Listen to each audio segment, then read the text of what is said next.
एक मार्केट में एक दुकान के सामने एक भिखारी बैठा हुआ था। तभी कुछ समय के बाद कुछ पुलिस वाले आते हैं और उस दुकान पर आकर उस दुकान से जबरदस्ती वसूली करने लगते हैं। ऐसा जब वो भिखारी देख रहा था तो उसको बहुत ही तकलीफ हो रहा था।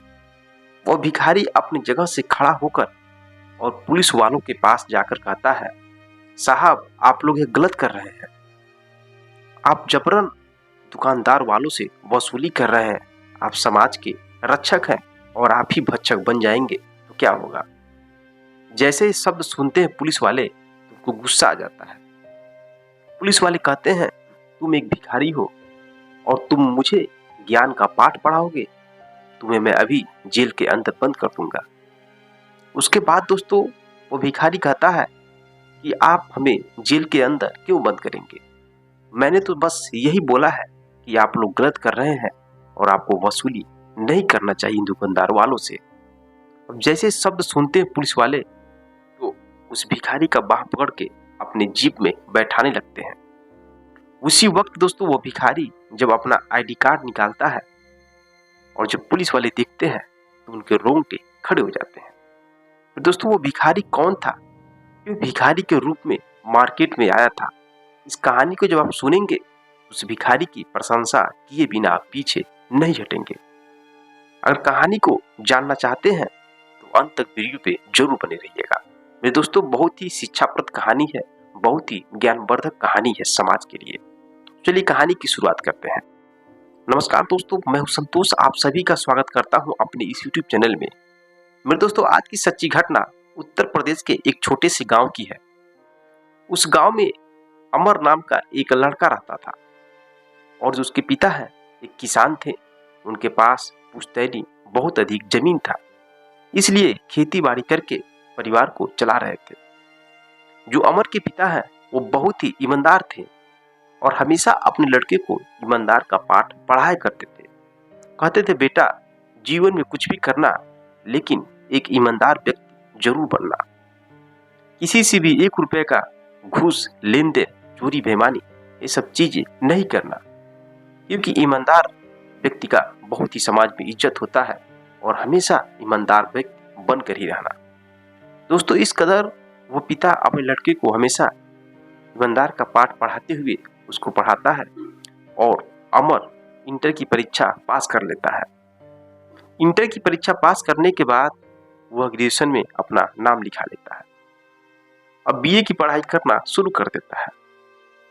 जब बीए की पढ़ाई कर रहा था तो उसको किसी न किसी माध्यम से मालूम चलता है कि देश में अगर जो आईपीएस बन जाते हैं तो आईपीएस बहुत बड़े लेवल का अधिकारी होता है और वह जिसको चाहे उसको कुछ भी पाठ पढ़ा सकता है और बनने के बाद देश में उसका बड़ा ही नाम होता है।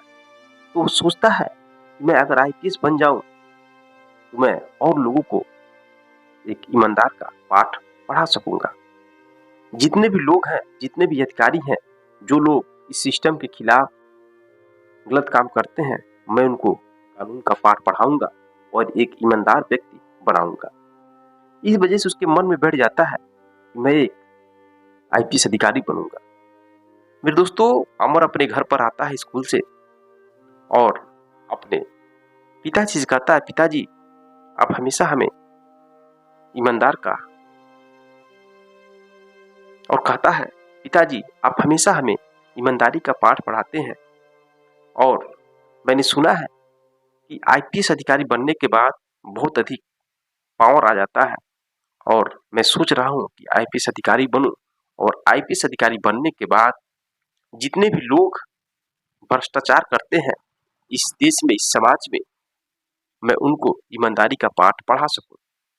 जैसे ये शब्द सुनते हैं अमर के पिता तो कहते हैं, बेटा कुछ भी हो जाए मैं तुम्हें पढ़ाऊंगा, लिखाऊंगा और तुम्हें आईपीएस अधिकारी ही बनना है। अब दोस्तों बाप बेटा का मनोबल ऊंचा करता है और वह तैयारी करने लगता है यूपीएससी का और साथ में ग्रेजुएशन की भी पढ़ाई पूरा करता है। ग्रेजुएशन की पढ़ाई जब पूरी हो जाती है उसके बाद वह कोचिंग करने के लिए दिल्ली चला जाता है। दिल्ली जाने के बाद वो यूपीएससी की तैयारी बहुत ही मन से करता है और करने के बाद एक दिन दोस्तों वह समय आता है कि वो अमर नाम का लड़का आईपीएस अधिकारी बन जाता है। जैसे ही आईपीएस अधिकारी बनता है और यह खबर जब मिलता है उसके पिता को, उसके पिता बहुत ही खुश होते हैं। उनके सीना चौड़ा हो जाता है, पूरे गांव में जश्न का माहौल आ जाता है, पूरे गांव में जश्न का माहौल छा जाता है। अब मेरे दोस्तों उसका रिजल्ट क्लियर हो जाता है, वह आईपीएस अधिकारी बन जाता है और अपने घर पर आता है। घर पे आने के बाद उसका लेटर आता है ट्रेनिंग के लिए। वो ट्रेनिंग के लिए चला जाता है। ट्रेनिंग पूरा होने के बाद उसकी एक अलग शहर में पोस्टिंग हो जाती है। अब वह नौकरी करने लगता है और बड़े ही ईमानदारी से अपना काम करना शुरू कर देता है। जिस भी शहर में जाता है उस शहर में एक ईमानदार बन के काम करता है और जो लोग भी भ्रष्ट तरीके से इस देश को, जनता को लूटते हैं, उनके खिलाफ सख्ती से कार्रवाई करते थे। अब एक नेताजी जो कि जबरन वसूली कराते थे, गुंडई करते थे, वह नेताजी का चिट्ठा पूरा खोल देते हैं आईपीएस अधिकारी। जैसे नेताजी को मालूम चलता है तो नेताजी आईपीएस अधिकारी के पास पहुंचते हैं और कहते हैं, देखिए आपने जो किया है गलत किया, हम नेताजी हैं और हमारी पहुंच बहुत है, आप हमें रोकिए मत, मैं जो कुछ कर रहा हूं उसे करने दीजिए। लेकिन आईपीएस अधिकारी बोलते हैं कि मैं एक ईमानदार अधिकारी हूं और हमारे सामने ये सब गलत नहीं कर सकता। आप या तो शहर बदल लीजिए या तो अपना तौर तरीका बदल लीजिए। फिर दोस्तों आईपीएस अधिकारी जब ऐसा बोलता है तो वह नेता एक पहुंच वाला नेता था और आगे फोन करके इस आईपीएस अधिकारी का ट्रांसफर करा देता है। अब इनका ट्रांसफर अलग शहर में हो जाता है, लेकिन उनको कोई भी दिक्कत नहीं था। वो जानते थे कि मैं एक ईमानदार हूँ और ईमानदारी से काम करने में बहुत ही प्रॉब्लम आएगा और लोग मेरा ट्रांसफर कराते रहेंगे। अब दूसरे शहर में चले जाते हैं और फिर उस शहर में अपना काम ईमानदारी से करना शुरू कर देते हैं। दोस्तों कुछ दिनों के बाद एक दुकानदार वाला शिकायत करता है आईपीएस अधिकारी के पास कि मार्केट में कुछ पुलिस वाले आते हैं और वह जबरदस्ती वसूली करते हैं। जैसे अधिकारी को मालूम चलता है वैसे सोचने लगते हैं कि हमारे डिपार्टमेंट के लोग घूसखोरी कर रहे हैं, वसूली कर रहे हैं, उनका क्लास लेना जरूरी है। अब दोस्तों वह पुलिस डिपार्टमेंट के सभी लोगों को बुलाते हैं। बुलाने के बाद एक थाने में मीटिंग रखा जाता है और वहां पे वो आईपीएस अधिकारी जाते हैं और कहते हैं कि मेरे पास एक शिकायत आया है कि मार्केट पे कुछ पुलिस वाले जाते हैं और वसूली का काम करते हैं। क्या आप लोगों में से कोई ऐसा करता है? तो दोस्तों सभी पुलिस वाले कहते हैं, सर हम लोग ऐसा नहीं करते हैं और आपके जैसा ही ईमानदारी पूर्वक हम लोग काम करते हैं। अब जैसे आईपीएस से शब्द सुनते हैं तो सोचने लगते हैं कि शायद हो सके कोई पुलिस डिपार्टमेंट को बदनाम करने के लिए शिकायत पत्र दिया हो। मीटिंग लेते हैं और मीटिंग में कहते हैं, देखिए अगर किसी के भी मन में ऐसा हो तो कभी मत करना, क्योंकि मैं एक ईमानदार अधिकारी हूँ और जिसको मैं पकड़ लिया, जिस भी कर्मचारी को, फिर मैं उसको सस्पेंड कर दूंगा। दोस्तों सबको ईमानदारी का पाठ पढ़ाते हैं और मीटिंग समाप्त होता है। अब कुछ दिनों के बाद फिर से एक व्यक्ति का शिकायत आता है आईपीएस अधिकारी के पास कि साहब मार्केट में कुछ पुलिस वाले आते हैं और हम गरीब दुकानदार वालों से जबरन वसूली करते हैं। और फिर जब दोबारा उन्हें मिलता है तो और तेजी से भड़क जाते हैं। अब वो सोचते हैं कि मुझे किसी न किसी तरीके से इन पुलिस वालों को, इन घूसखोर वालों को अपने हाथों से पकड़ना पड़ेगा। इस वजह से वो एक प्लान बनाते हैं।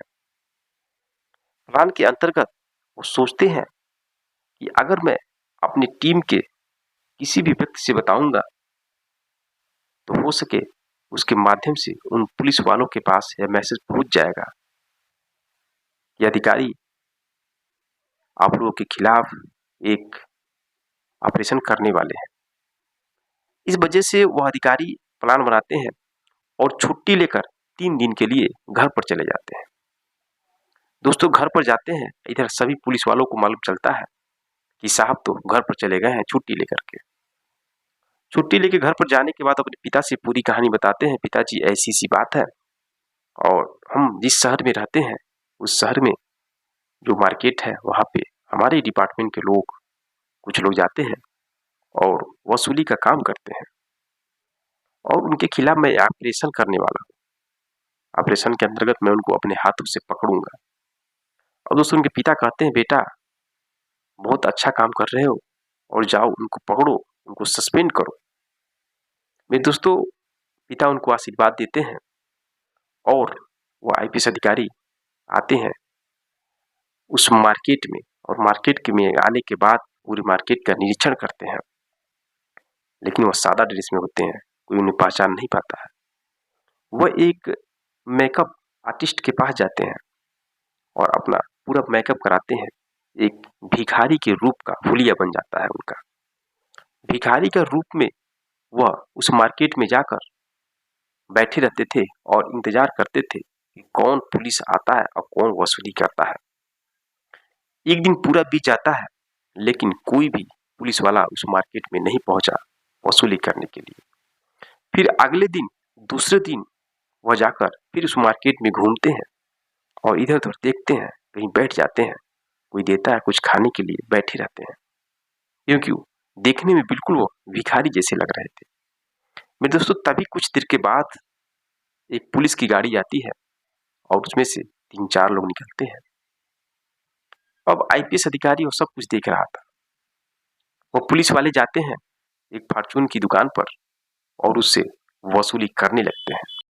और दुकानदार वाला गिड़गिड़ाने लगता है, कहता है साहब मेरे पास पैसे नहीं है, मैं कहाँ से दूं, अभी कुछ सामान बिका नहीं है। लेकिन दोस्तों पुलिस वाले कहते हैं अगर नहीं दोगे पैसा तो फिर तुम्हारी दुकान यहाँ से हटवा देंगे। अब ये सारी बातें दोस्तों वो भिखारी देख रहा था। देखने के बाद तुरंत पहुंचते हैं और उन पुलिस वालों से कहते हैं साहब आप लोग एक गलत काम कर रहे हैं, आपको वसूली नहीं करना चाहिए। अब जैसे ही ऐसा बोलता है भिखारी वैसे ही पुलिस वाले सोचते हैं भिखारी हमें कानून का पाठ पढ़ा रहा है, अभी तुम्हें हवालात में बंद कर देंगे। अब इस पर वो भिखारी कहता है साहब मैंने गलती क्या किया है, मैंने तो बस आपको यही कहा है कि आप गलत कर रहे हैं, वसूली नहीं करिए, आप समाज के रक्षक हैं और आप ही भक्षक बन जाएंगे तो इस समाज का क्या होगा। अब जैसे शब्द भिखारी बोलता है वैसे ही पुलिस वाले और गुस्सा कर लेते हैं और भिखारी को पकड़कर जीप में बैठाने लगते हैं। इतने ही समय में वह अपना आईडी कार्ड दिखाते हैं और जैसे ही आईडी कार्ड दिखाते हैं वैसे पुलिस वाले के पैर तले जमीन खिसक जाती है। अब वो हाथ जोड़कर माफी मांगने लगते हैं, साहब मुझे माफ कर दीजिए, अब हम लोगों से गलती नहीं होगा। और रोने लगते हैं, पैर पकड़ लेते हैं। लेकिन दोस्तों वो अधिकारी वहीं पर पूरे बीच समाज में पब्लिक के बीच कहने लगता है कि तुम जैसे घूसखोर पुलिस वालों की वजह से पूरे डिपार्टमेंट की बदनामी होती है और मैंने तुम लोगों को पकड़ने के लिए कई दिन से प्लान किया है और भिखारी का रूप धारण करके इस मार्केट में मैं घूम रहा था।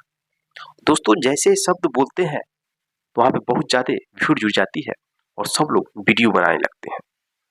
अब उनको कानून का पाठ पढ़ाते हुए उनको थाने लाते हैं और सस्पेंड कर देते हैं। अब यह वीडियो जितने लोग वीडियो बनाए होते हैं पूरे सोशल मीडिया पर डाल देते हैं, पूरा वायरल होने लगता है कि एक ऐसा अधिकारी जो भिखारी बनकर कानून का पाठ पढ़ाने के लिए अपने ही डिपार्टमेंट के पुलिस वालों को रंगे हाथों पकड़ता है और उसको सस्पेंड करता है। तो सब लोग उस अधिकारी की प्रशंसा करने लगते हैं।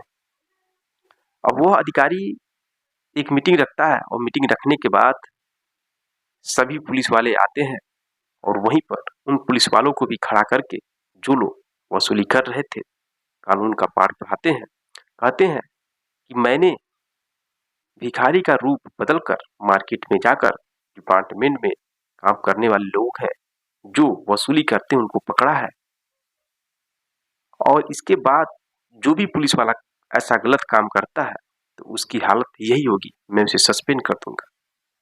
अब दोस्तों उसमें से जो लोग पुलिस वाले ईमानदार थे वो तो मुस्की लगा रहे थे, वो हंस रहे थे, क्योंकि जो लोग गलत नहीं होंगे तो लोग पक्का ही हंसेंगे, और जो लोग गलत थे वो अंदर ही अंदर बहुत उनको अपने आप को अफसोस हो रहा था, उनका चेहरा झुका हुआ था।